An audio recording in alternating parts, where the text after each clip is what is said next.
Subscribe कीजिए daily trending news channel को और बेल आइकन को दबाइए लेटेस्ट न्यूज सबसे पहले पाने के लिए। पार्टी के राष्ट्रीय अध्यक्ष श्री अमित शाह जी आपको संबोधित करेंगे।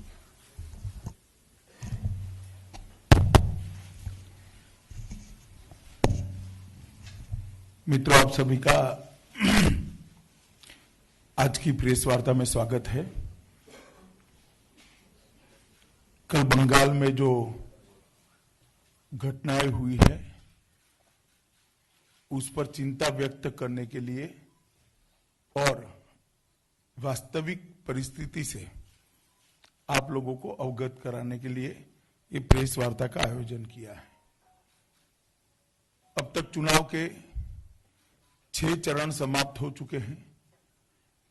देश भर में 6 के 6 चरण में कहीं पर हिंसा की कोई घटना नहीं हुई सिवाय बंगाल के। श्रीमती ममता बनर्जी का आरोप है कि हिंसा भारतीय जनता पार्टी कर रही है। मैं ममता बनर्जी को एक बात बताना चाहता हूं कि आप सिर्फ 42 सीटों पर चुनाव लड़ रही हैं।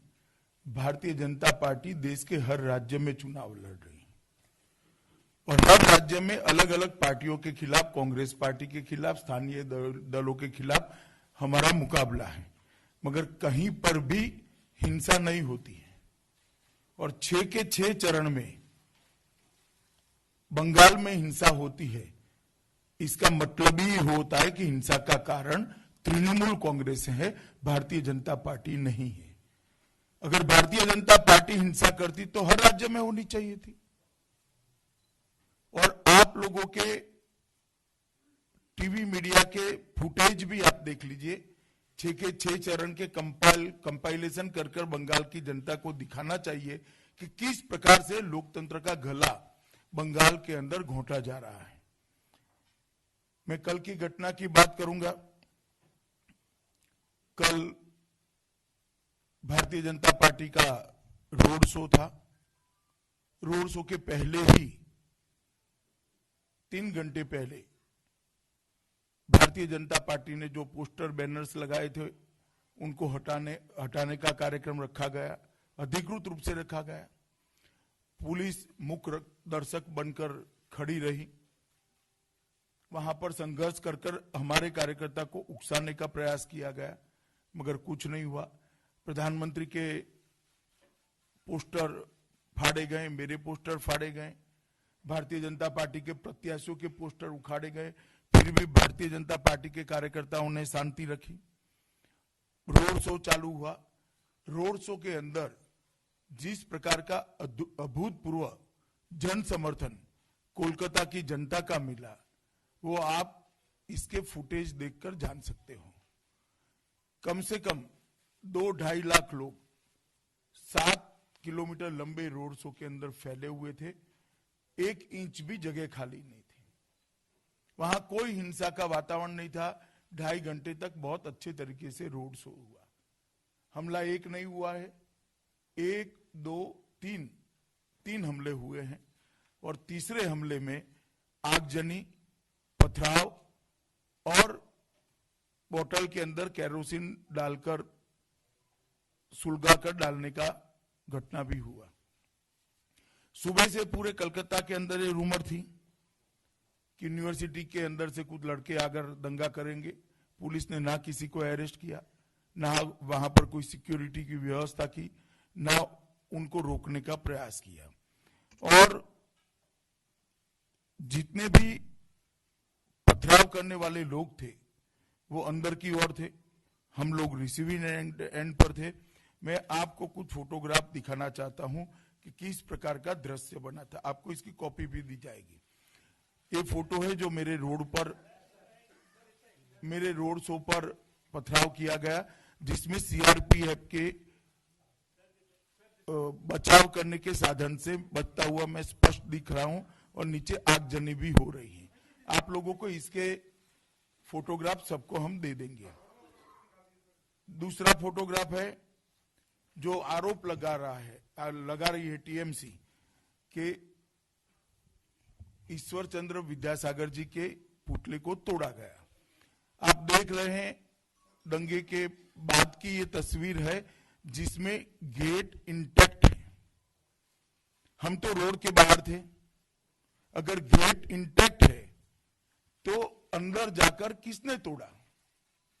अंदर से तो टीएमसी के लोग पथराव कर रहे थे, टीएमसी के लोग केरोसिन बॉम्ब फेंक रहे थे, टीएमसी के लोग लाठी और सलिया लेकर बाहर आ रहे थे।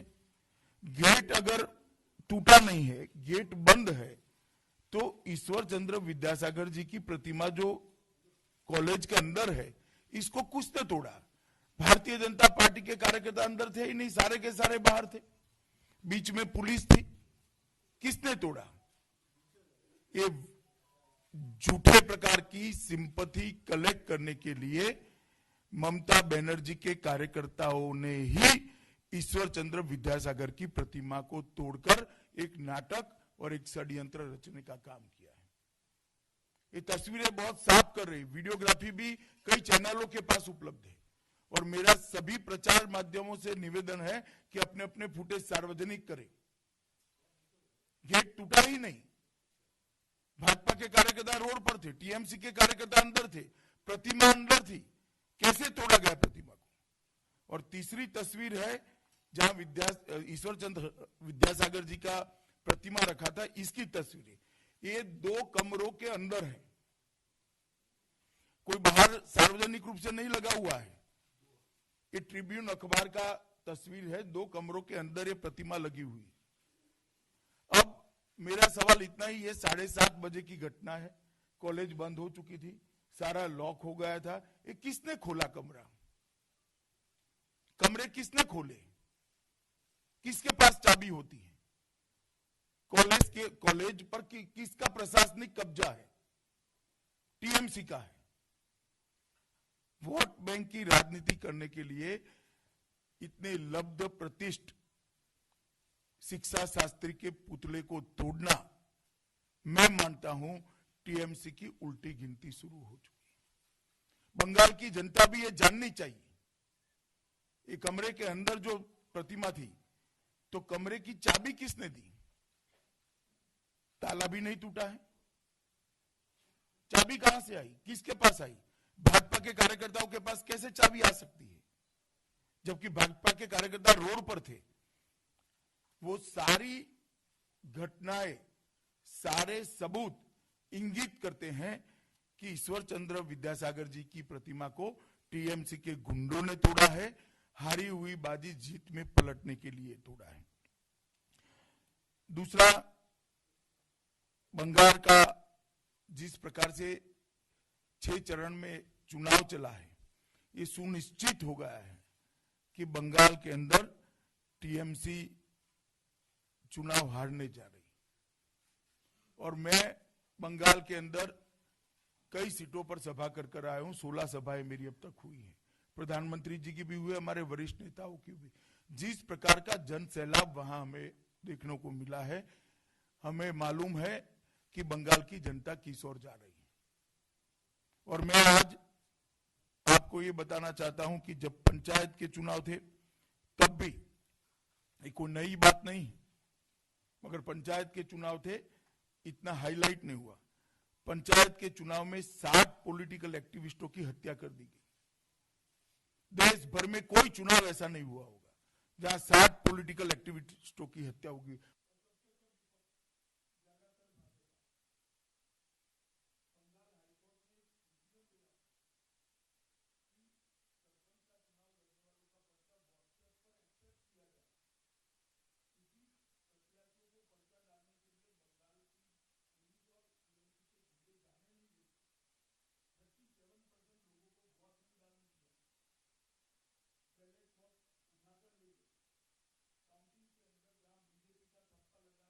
वहां नीचे टीएमसी पर भी ठप्पा लगाने का कार्यक्रम, इसके वीडियोग्राफी भी जारी हो चुके। और ये 6 चरण के चुनाव के अंदर भी भारी रिगिंग हुई, मगर 5वें चरण के बाद उनको हार सुस्पष्ट दिखाई पड़ती है, इसलिए इन्होंने एक एक्सट्रीम स्टेप लेने का प्रयास किया है।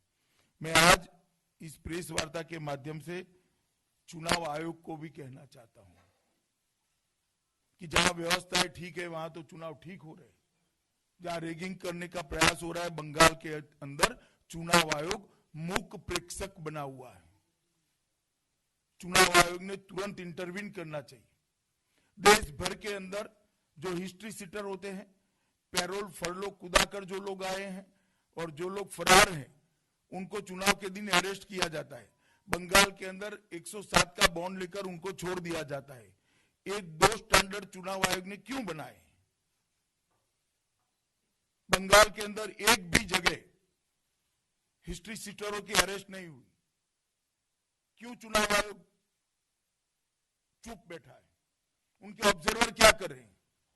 मेरे पास सूचना है, ऑब्जर्वर की रिपोर्ट है कि जब तक ये गुंडों को पकड़ेंगे नहीं, ढंग से चुनाव नहीं हो सकते। फिर भी चुनाव आयोग ने यहां से गुंडों को पकड़ने की सूचनाएं पारित नहीं की। अगर इसी प्रकार से चुनाव कराना है बंगाल के अंदर, तो चुनाव आयोग की निष्पक्षता पर ढेर सारे सवालिया निशान उठ रहे हैं।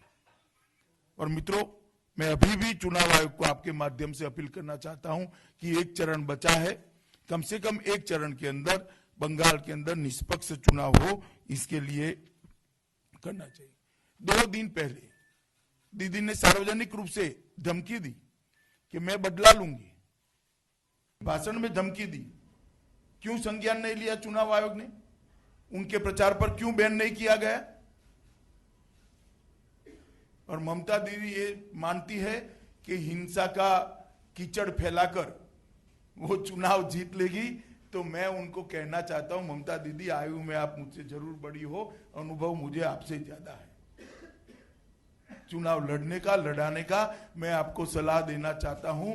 जितनी भी हिंसा का कीचड़ फैलाओगी, कमल उतना ही बड़ा बनकर खिलकर बाहर आएगा और बंगाल के अंदर भारतीय जनता पार्टी की विजय सुनिश्चित हो। बंगाल की जनता कभी हिंसा का समर्थन नहीं कर सकती। मित्रों, जिस प्रकार से बंगाल के अंदर हिंसा का तांडव चला है, मेरा प्रेस माध्यम से भी, मीडिया के मित्रों से भी रिक्वेस्ट है कि इस पर पूरे देश का ध्यान आकृष्ट करना चाहिए। मैं एक चैनल नाम देना नहीं चाहता, अगर वो पूछेंगे तो बाद में दे भी दूंगा यहां पर ही, वो चैनल स्वतः पूछेगी तो। टाइटल क्या बनाते हैं? मेरे रोड शो पर हमला होने के बाद अमित शाह के रोड शो में हुई हिंसा, ये टाइटल होता है? या अमित शाह के रोड शो पर तृणमूल कांग्रेस ने हमला किया, ये टाइटल होता है? कितना जस्टिफाई करोगे, कितना बचाओगे? कुछ नहीं कर सकते आप। बंगाल की जनता ने तय कर रखा है कि पराजय टीएमसी का निश्चित। मैंने 17 तारीख को प्रेस कॉन्फ्रेंस रखी थी। आप सब मुझे आंकड़ा पूछते रहते हो हर इंटरव्यू के अंदर, हर साक्षात्कार के अंदर कि भाई कितनी सीटें आएगी, क्या आएगी। मैं बंगाल देखकर आया हूं, पूरे देश में घुमा हूं, मैं पूर्णतः आश्वस्त हूं। 5वें और 6ठे चरण के अंदर भाजपा का अकेले का पूर्ण बहुमत का आंकड़ा हम पार कर चुके हैं और 7वें चरण के बाद अकेली भारतीय जनता पार्टी 300 सीटों का आंकड़ा पार करने जा रही है। 300 सीटों से ज्यादा सीटें प्राप्त कर नरेंद्र मोदी जी के नेतृत्व में हम एनडीए की सरकार बना रहे हैं। और मैं बंगाल की जनता के आक्रोश को कल देख कर आया हूं। मुझे पूरा भरोसा है ये आक्रोश मत में परिवर्तित होने वाला है। जिस प्रकार से बंगाल के अंदर स्थिति बनाई है ममता दीदी ने, बंगाल की जनता इसको स्वीकार नहीं कर सकती। अभी अभी समाचार मिला कि मुझ पर एफआईआर दर्ज की है। ममता दीदी, आपकी एफआईआर से हम बीजेपी वाले नहीं डरते। मुझ पर तो सिर्फ आपने एफआईआर करी है, मेरे 60 से ज्यादा कार्यकर्ता की जान आपके गुंडों ने ले ली है, फिर भी भाजपा ने अपना अभियान नहीं रोका है।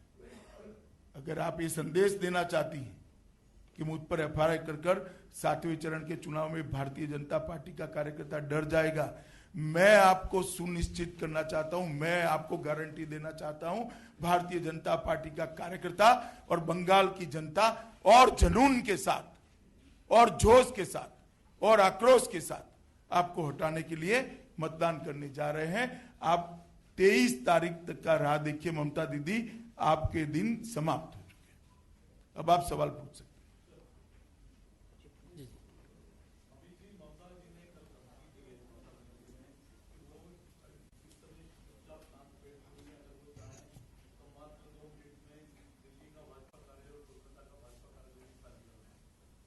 हाँ तो करा ले भैया, आप लोग भी बैठे हो, चाय पिलाना उनको, हमें तो निकाल देगी वो।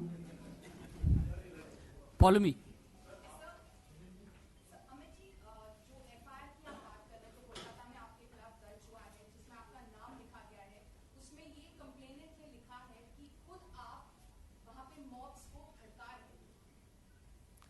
पूरे मीडिया, एक कोई कार्यक्रम छिपा कार्यक्रम नहीं था, सार्वजनिक कार्यक्रम था, लाइव था, माइक पर के नारे भी सुनाई दे पड़े, सब कुछ है। आप भी देख लीजिए, ममता दी भी देख ले। देवेंद्र प्राशर।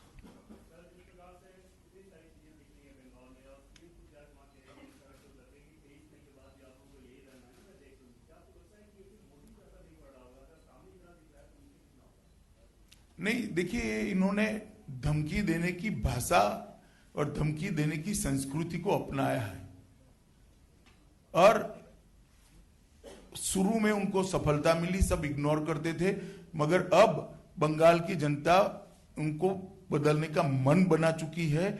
मुझे पूरा भरोसा है 23 से ज्यादा सीटें, ऊपर का आंकड़ा मैं इसलिए बोलना नहीं चाहता क्योंकि बोलने से थोड़ा अति आत्मविश्वास लगेगा, मगर 23 से ज्यादा सीटें जीतकर इस बार बंगाल के अंदर भारतीय जनता पार्टी स्वीप करने जा रही है।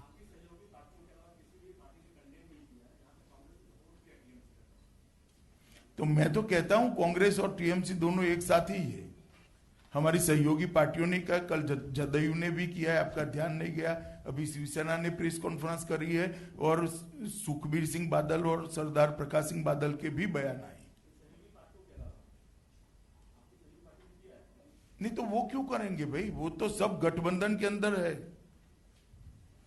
उनको तो ये न केन प्रकारेण मोदी हटाओ का उनका लक्ष्य है, वो क्यों करेंगे? लोकतंत्र बचाओ का लक्ष्य नहीं है, मोदी हटाओ का लक्ष्य, ये न केन प्रकारेण।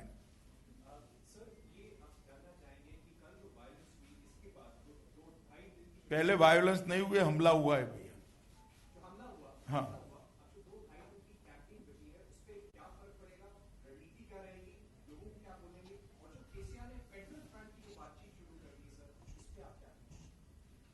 भाई, सारे फ्रंट तो तब काम आते हैं जब हमारी सीटें कम हो। हम 300 से ज्यादा सीटें, ऑपोजिशन के कितने भी फ्रंट बने, लीडर ऑपोजिशन तय कर ले, हमें क्या आपत्ति है, कोई भी करे। लीडर ऑपोजिशन तय करने के लिए अगर कोई फेडरल फ्रंट बनाना चाहता है तो हमें कोई आपत्ति नहीं है, इसमें बनाना चाहिए, डेमोक्रेसी है। हो सकता है इस बार भी किसी की लीडर ऑपोजिशन के लायक सीटें ना आए, तो सब इकट्ठा होकर लीडर ऑपोजिशन बनाना चाहते हो। विकास भदौरिया।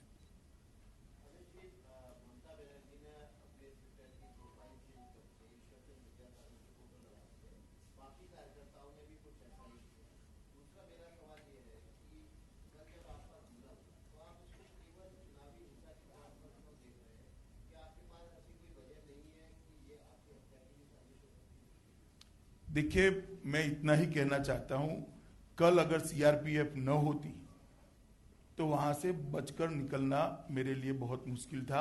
मैं अभी तस्वीर देता हूं, आप देख लीजिएगा। मेरे कार्यकर्ता बहुत मारे गए हैं, मुझ पर हमला होना मैं स्वाभाविक समझता हूं, इसमें मुझे कोई आपत्ति नहीं है, परंतु तृणमूल कांग्रेस किसी भी एक्सटेंट तक जा सकती है, ये कल सिद्ध हो चुका है। और अगर कल सीआरपीएफ का प्रोटेक्शन मुझे प्राप्त न होता तो मेरा वहां से बचकर निकलना बहुत मुश्किल था, बहुत मुश्किल था। सौभाग्य से ही मैं बचकर आया हूं। अमित जी।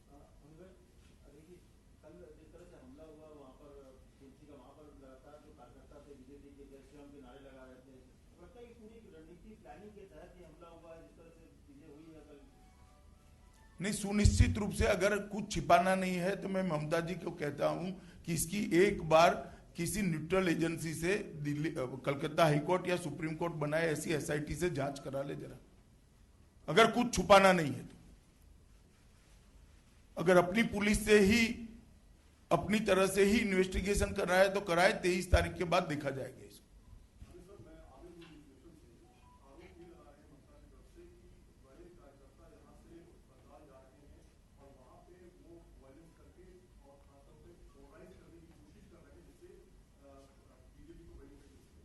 मेरा इतना ही पूछना है कि हम तो देश भर में चुनाव लड़ रहे हैं ना भाई, केरल में भी लड़े, तमिलनाडु में लड़े, आंध्र में लड़े, तेलंगाना में लड़े, यूपी में लड़ रहे हैं, बिहार में लड़े, कहीं क्यों वायलेंस नहीं होती? क्योंकि वहां टीएमसी नहीं है। और बंगाल में क्यों होती है? क्योंकि वहां टीएमसी है। सरल जवाब है। ममता जी इतनी भोली बनकर न पूछे, और आप भी ये तर्क को ममता दी के स्वीकार न करो, ऐसा मेरा निवेदन है आपसे। मेगा जी टाइम्स नाउ।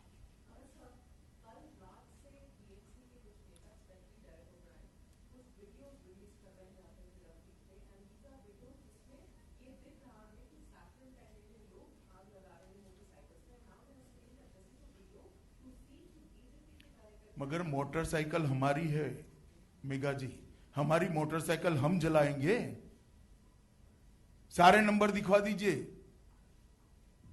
हमारी मोटरसाइकिल है, जीप जली है वो भी हमारी है, हमारी मोटरसाइकिल हम जला देंगे। जी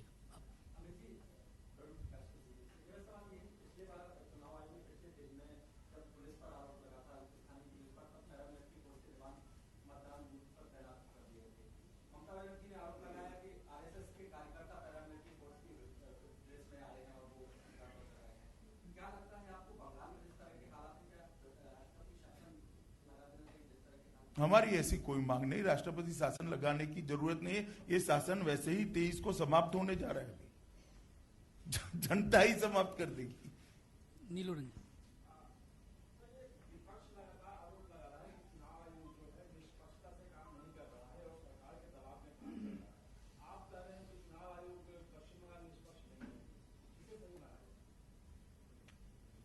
देखिए, घटनाओं के आधार पर आपको मूल्यांकन करना पड़ेगा।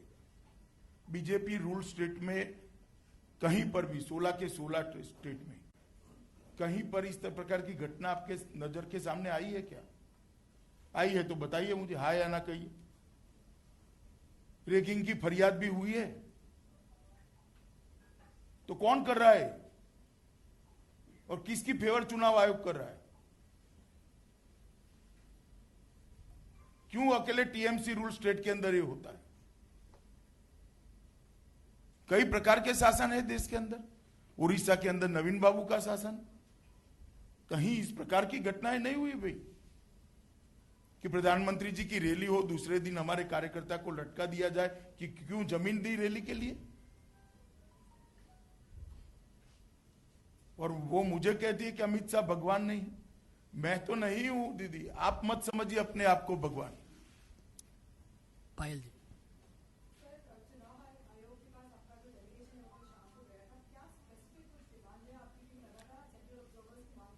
हमने डिमांड तो रखी है, मगर मुझे कोई बहुत आशा नहीं है चुनाव आयोग कुछ करेगा। चुनाव आयोग शुरू से बंगाल के अंदर पार्शियलिटी के साथ काम कर रहा है। आप जी पूछिए।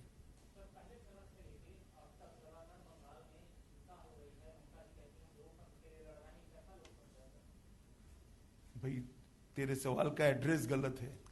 ये ममता बनर्जी को पूछना है। ये मैं भी आपकी तरह कह रहा हूं, ये कैसा लोकतंत्र है? हिमांशु।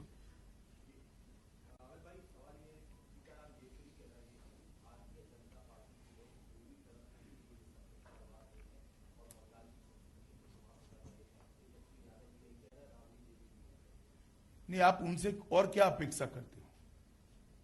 वो तो वही कहेंगे। आप आखिरी में जी।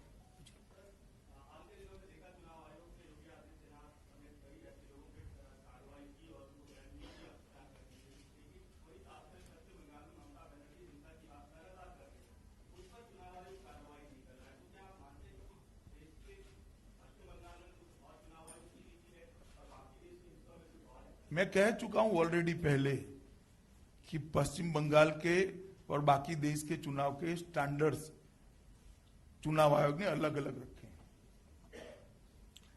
आप न्यूज 18।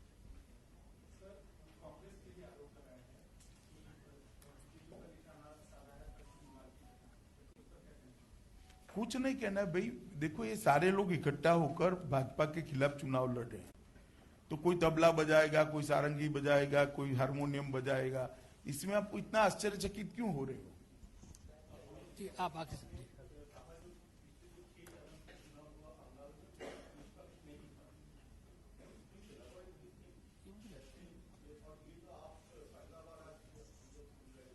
क्या बात कर रहे हो? पहली बार, कई बार कहा हमने तो वो कई बार कहा, जा जाकर इलेक्शन कमीशन में निर्मला जी, प्रकाश जावड़ेकर जी, मुख्तार अब्बास नकवी जी हर चरण के वक्त जाकर कंप्लेन दिए, रीपोल की मांग करी है, कहीं रीपोल नहीं कराया गया है, हर बार कराया हमने। नंदिता प्रतिदिन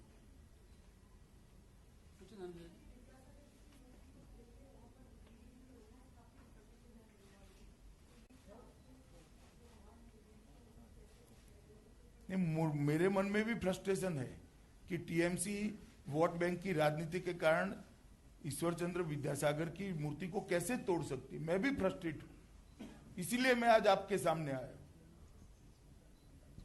मैं भी खुद फ्रस्ट्रेट हूं।